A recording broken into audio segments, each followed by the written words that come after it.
What's up, guys? I'm here with Mr. Enrique. How you guys doing? Mr. Enrique speaks fluent Cuban Spanish. Yeah. So we're out visiting the office in Tulsa right now, just driving around. It's 121 degrees outside. The tires are melted to the road right now. I'm just kidding. It's not that hot, but it's definitely warm. But anyway, I think there's a really unique story that would be really impactful to hear. So this is Enrique's first summer, and he was just talking about in the last 2 weeks, he's sold more in the last 2 weeks than he did in the first 8 weeks of summer combined, which is, I think that's pretty awesome. But I also think that's somewhat, a fairly common story where, the second half of summer, things start clicking. But anyway, I thought it'd be really, really neat if he shared some details about, about how he ended up here. You could, you want to touch on that? So it's very crazy. So I grew up in Cuba. They don't need me. Okay. So no, I want you to be in the video. So pretty much, I grew up in Cuba. I was born in 2005. I'm 19 currently, and Cuba is a very poor country, messed up by communism. So there's not a lot of opportunity for young people out there.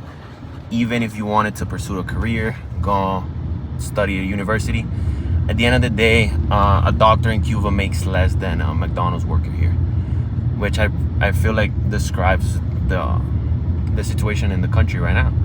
So a lot of people in my country, just their best option is just to risk their life and leave in search of better opportunities. So that's what my mom decided to do when I was 9. She decided to leave her entire life behind and take us with her on a journey through South America, the entire continent, just to make it to the US. And so first of all, I want to shout out my mom. I'm very thankful because everything I have today is because of her, because she sacrificed everything for me. And so I left Cuba when I was 9, left my school, left my friends and everything, went to Ecuador, which is in the middle of South America.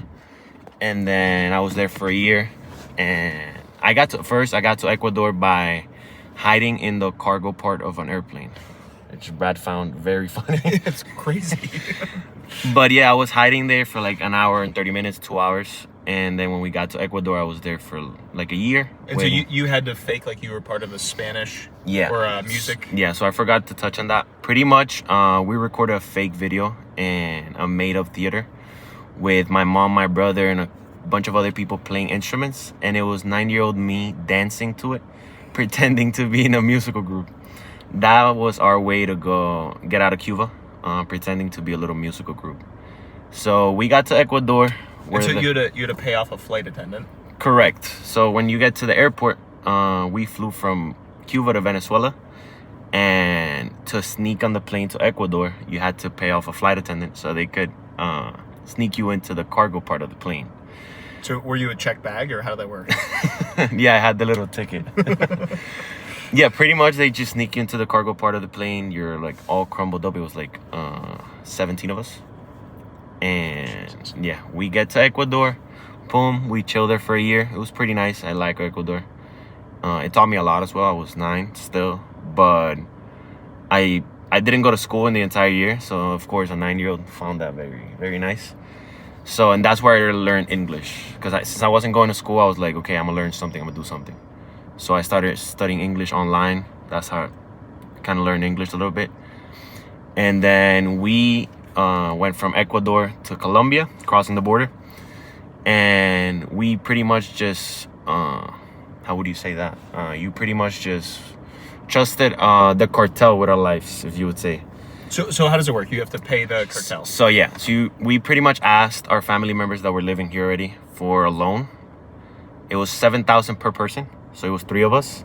So it was that's around, a lot of money for you guys. Yeah, a lot. We hadn't seen $7,000 ever in our life. My mom had never seen $7,000. So you show up with just a chunk of cash to pay off these? Pretty much, yeah. Just cash. You give it to them and you pretty much trust them with your life because it's not guaranteed that you're going to make it. And then they just take care of you from then on. you go through a bunch of countries with different methods. We used to walk through forest.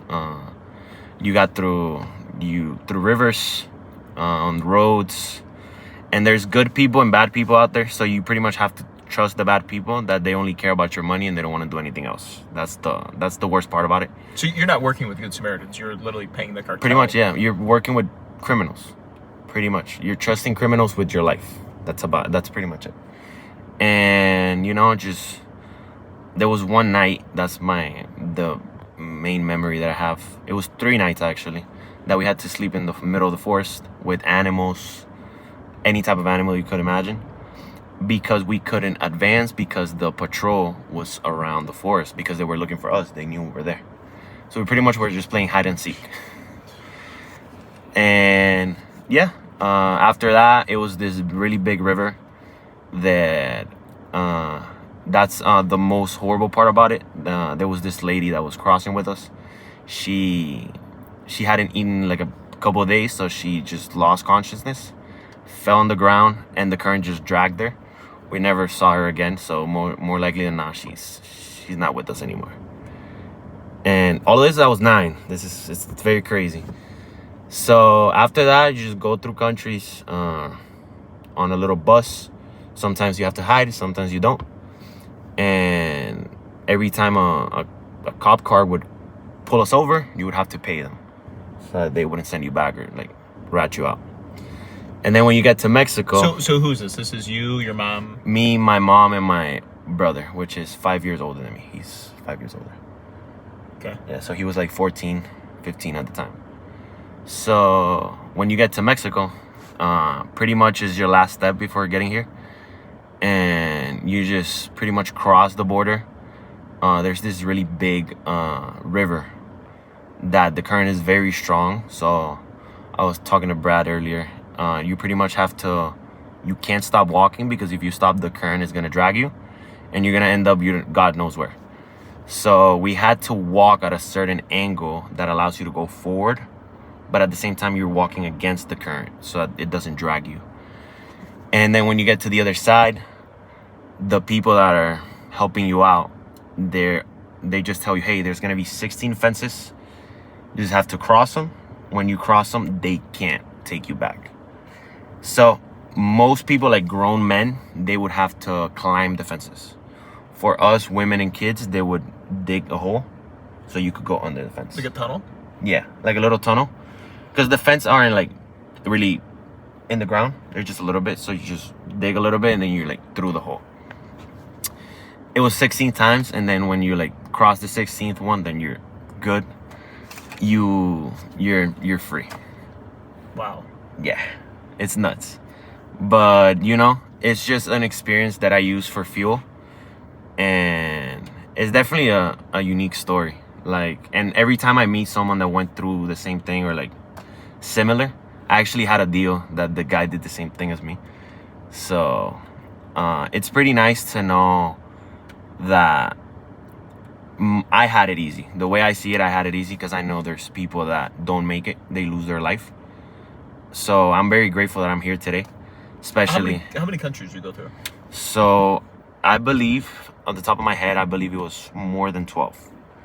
Because it was Venezuela, Colombia, and then Ecuador, Panama, Guatemala, Honduras, El Salvador. And then after El Salvador, I think you go to... It's a little island in the middle that it's connected through a bridge. So you go through the bridge and then you go out of the island right away. I don't remember the name. And then it's Mexico. So it was like about 10 countries. So it's you, your mom, and your brother. Correct. And like a backpack and a pair of clothes? Pretty much, yeah. Each one of us had a wad backpack. Of cash. Huh? And a wad of cash. literally. It was just our backpack and, just hope that we will make it. So do you work with, did they have to work with like a coyote at each step, or a... So pretty much they were all connected. So let's say you got dropped off at this guy already knew that he was going to drop you off at the next guy. And these guys are not, they're like actual cartel. Yeah. It's just cartel members. That's pretty much human trafficking. That's pretty much it. Yeah. It's just human trafficking where you're paying for it. You're paying to get. Yeah. You're paying to be part of human trafficking. Wow. Yeah. It's crazy. Yeah. Well, that should give some people some perspective.